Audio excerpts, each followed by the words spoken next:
and welcome to the Core Connection. I'm Mira Rubin, here with you on Enlightened World Network, and today's topic is strength.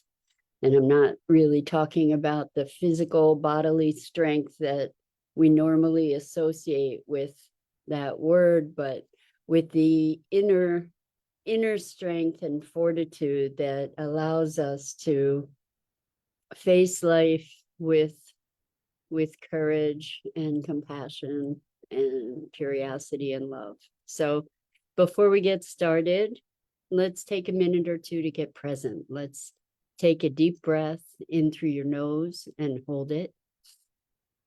And imagine clean, crisp oxygen flooding into your lungs, into your bloodstream, nourishing all your cells, all your organs, bringing vital life energy to your body and being.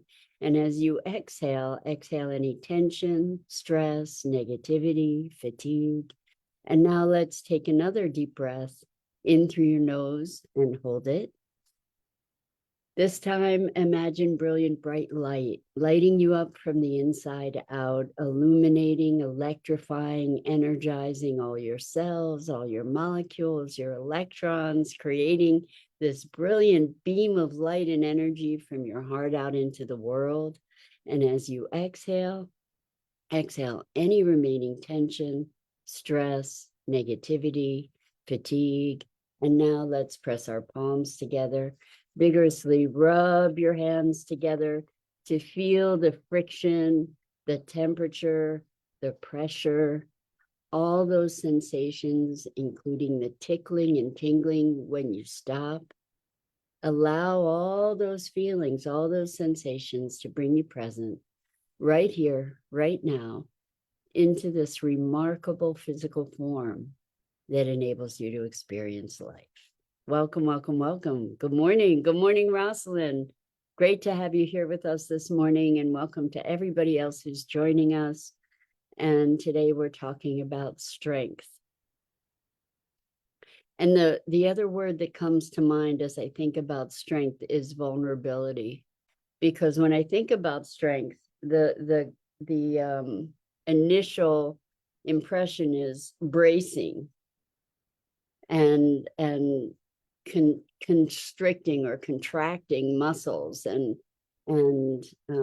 readying oneself for some kind of physical challenge. And there are so many different dimensions of strength.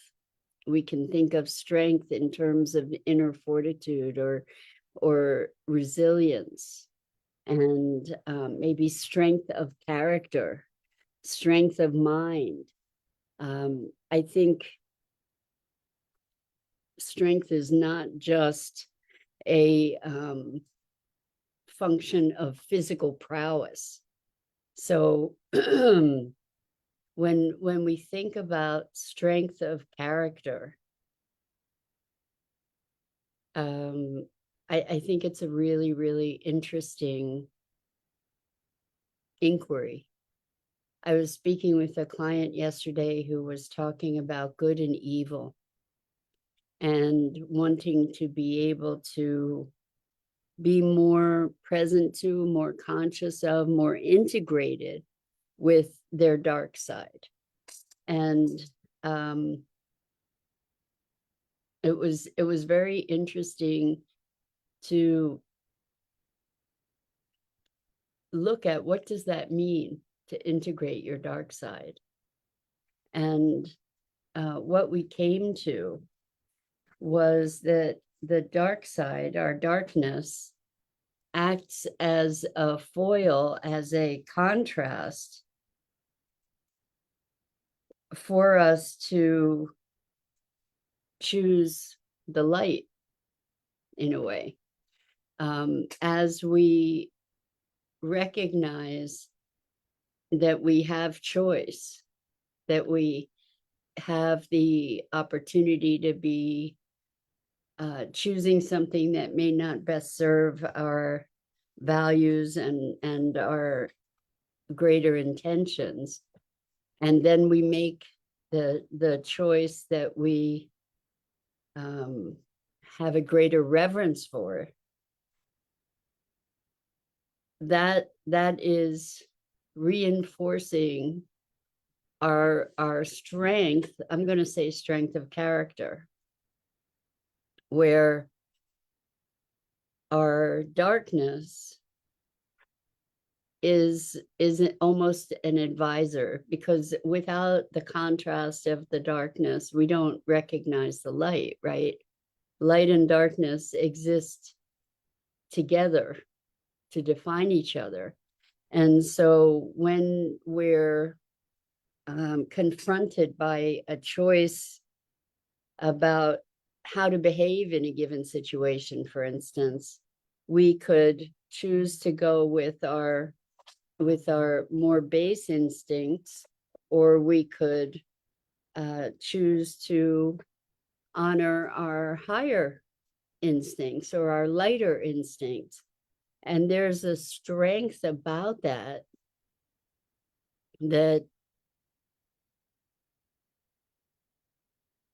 like regular exercise, we can continue to strengthen.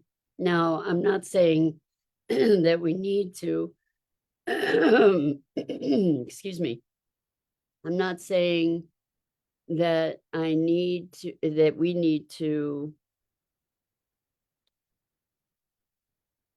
cultivate situations where we're challenged over and over in order to create that strength of character. However, good morning, Dido, welcome. It's great to have you here this morning. We're talking about strength, and right now, strength of character. But it's easy to be, quote unquote, good when there are no challenges, right?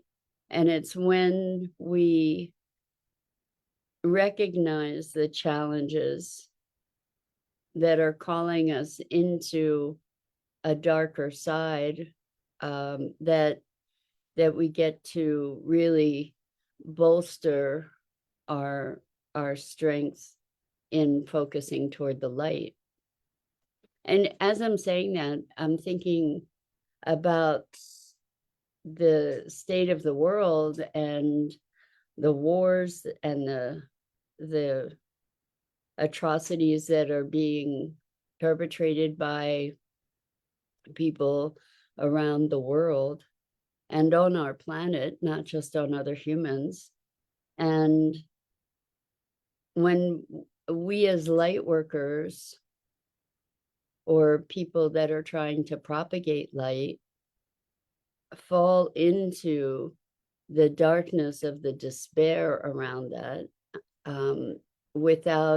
without rising up and bringing more light to the situation. Yesterday was the Day of Peace on Enlightened World Network, and that's really what it was about, was bringing the potential for peace to humanity, rather than getting immersed in the conflicts that exist and trying to choose sides. And I loved what Ruth Anderson said yesterday, is that someone had asked her whose side she was on, and she said she was on the side of peace and that she was on the side of humanity.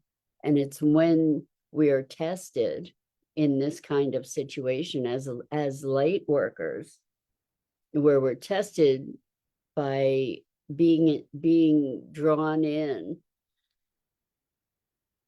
or enchanted into this despair and devastation of the world, rather than choosing. It's the time when we need to summon our strength to choose to be bringing forth light. So there's a strength in being able to do that, and being willing to do that, and to choose that again and again and again. And with physical strength, I think we all know that the more you exercise muscles, the over time, the more you strengthen them. And I think this is the case with our character, our thinking. So strength of thought is to be recognizing the source of our thought, and to recognize when we're on automatic, to be strengthening our ability to be present, to be strengthening our ability to actually choose. In this conversation yesterday about light and dark, it was really interesting because what came up was the Crusades, and how the Crusaders believed themselves to be emissaries of light and perpetrated incredible atrocities in the name of light and righteousness. And I think that we see that in so many places. We see that in our political struggles. We see that in our country struggles. We see that in policy, where people who believe so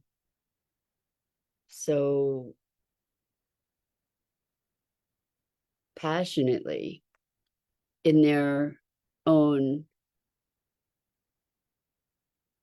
position that they are willing to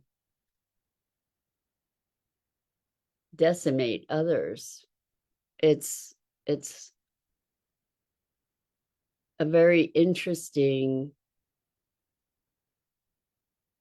dynamic. I was talking to someone who was very passionate about a particular human rights issue, and they said, that's a hill I'm willing to die on. And while I have a deep respect for that degree of conviction and passion, I think we get to look at how we implement our intentions. So just that phrase, a hill to die on, comes from our orientation of or toward conflict and combat and fighting and domination and control. And it was interesting because when I brought that to this person's attention, they wanted to dismiss it as a figure of speech.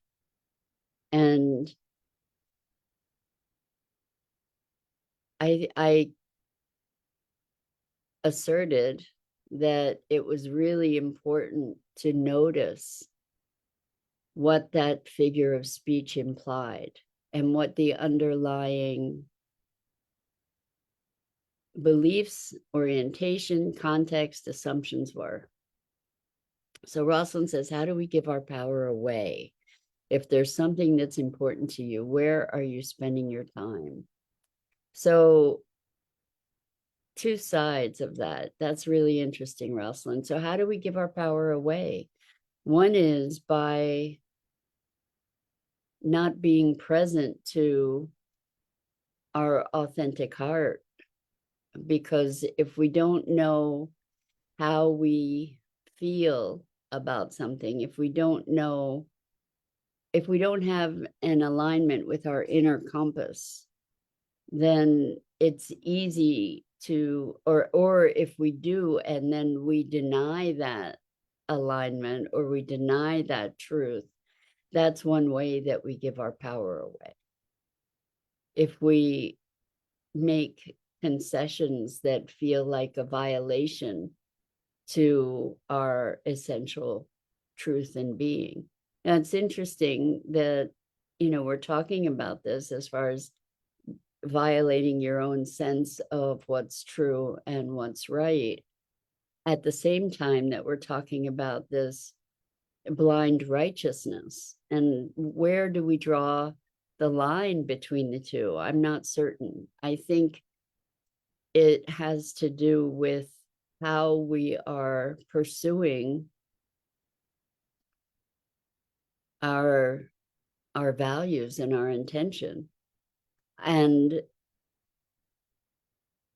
what kind of crusade we're on. It's a very interesting thing. It's a very interesting thing to be in a space where you have deeply held convictions that are in opposition to the convictions of others whose convictions are also deeply held.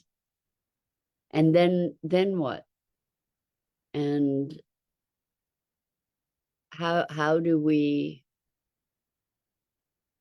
navigate that? I don't have answers. I have a lot of questions. And I think that we get maybe to connect with a higher value. Maybe we get to find a place where there are common values held. And maybe we get to work back from there. And I think that there's a strength in being willing and able to truly entertain the views of others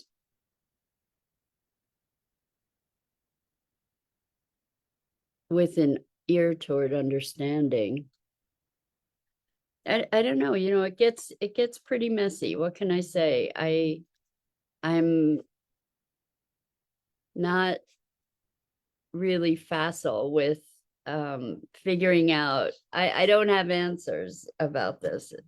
And I think maybe the trick might be to be approaching these things with curiosity instead of trying to fix things, maybe with curiosity to be able to explore and discover aspects of something that we didn't really or don't really comprehend, to be enjoining one another in a dialogue. It's not always easy to do because there's not always a willingness to talk. I think it takes some strength of presence to be able to truly listen and engage. Courage, anyway.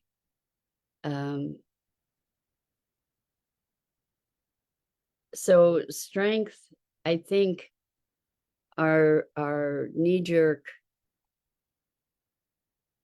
idea of strength is a very masculine kind of thing, whereas feminine strength, I think, is, and I'm talking about in an archetypal way, not male female, but feminine strength is more fluid, I think, and more connected versus oppositional.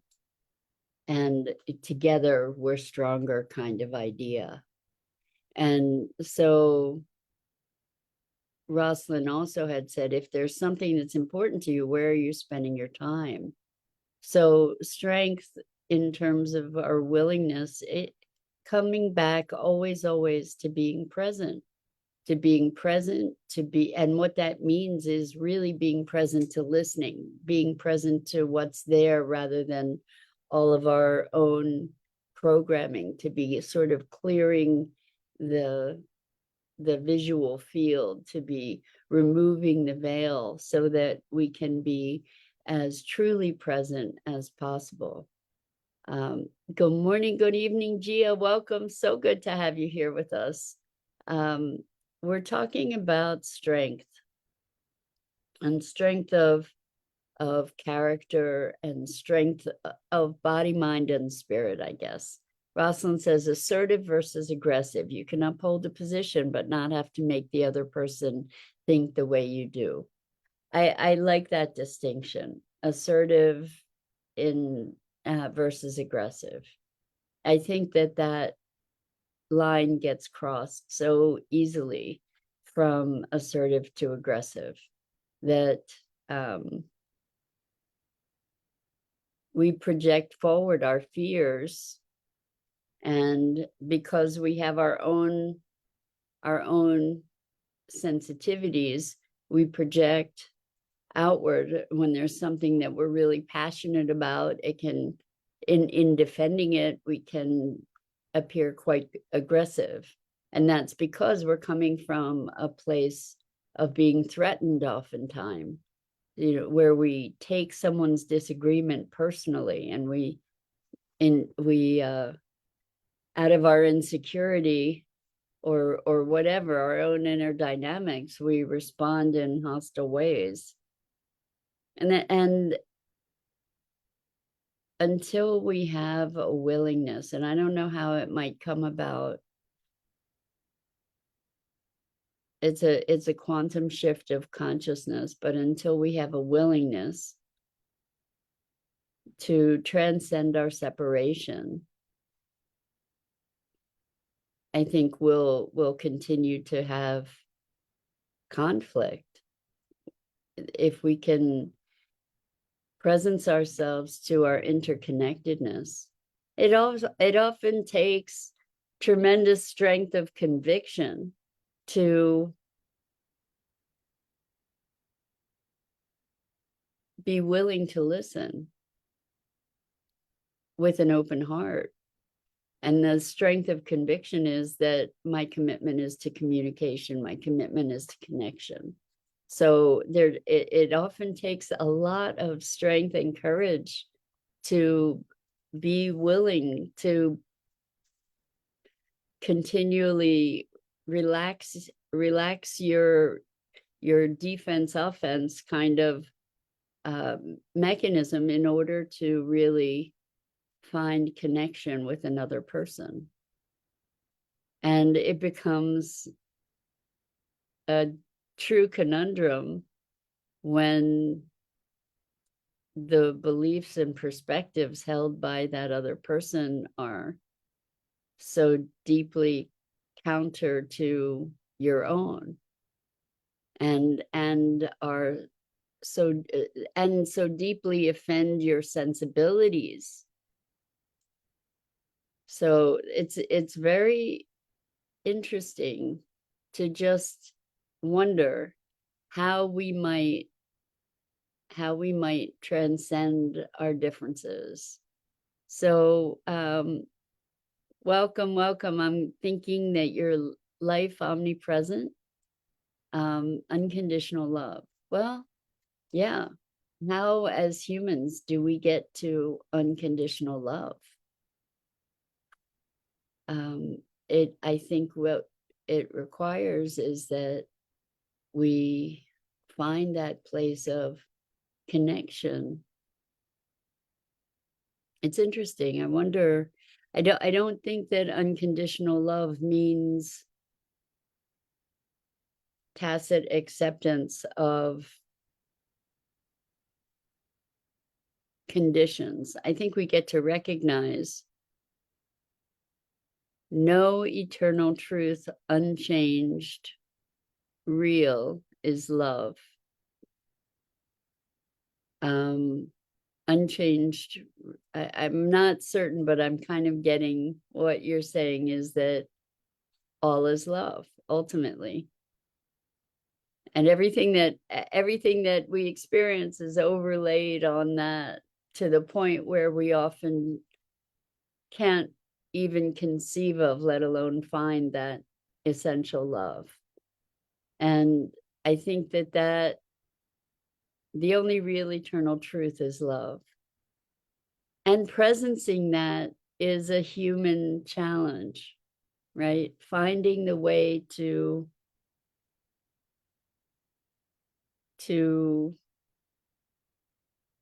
be that love is a challenge.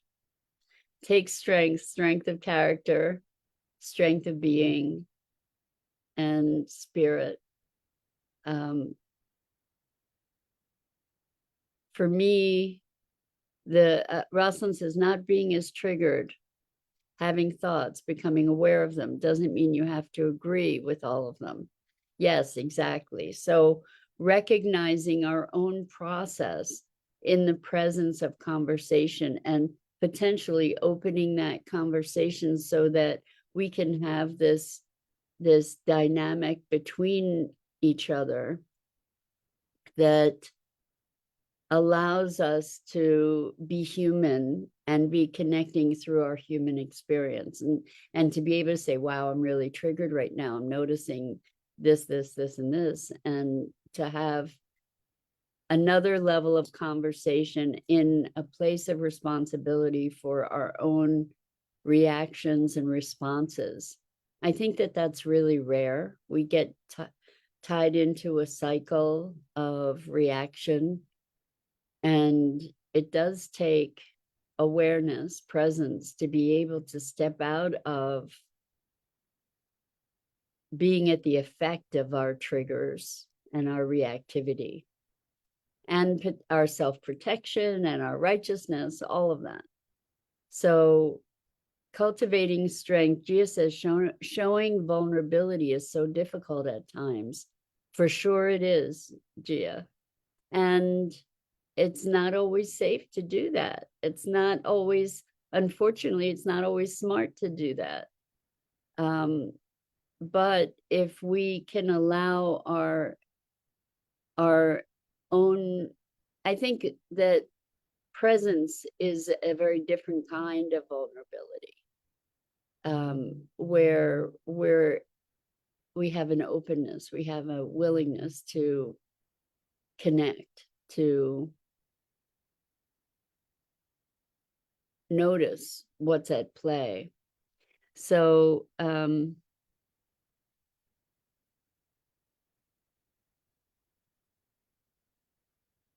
not sure how to interpret this last comment. Form, body is the block, created thought system based on untrue, false, illusion, ego, mind identity, which is changing moment by moment because it's not real. It's full of fear. Yes, yes. And so having the courage and the strength to face our fears, to dissolve our fears, to become more and more whole, more and more present without the overlay of the illusions that we've been programmed with, or the beliefs, to just be able to be more present in the world as it is, I think is a big, I don't know how possible it is. It's something to be moving toward. Nothing real can be threatened. Nothing unreal exists. Herein lies the peace of God. And with that note, thank you for that.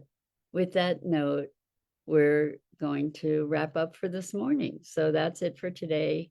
I'm Mira Rubin. This is the Core Connection, and I go live here each weekday morning at 9 a.m. Eastern on the Enlightened World Network Facebook page and YouTube channel.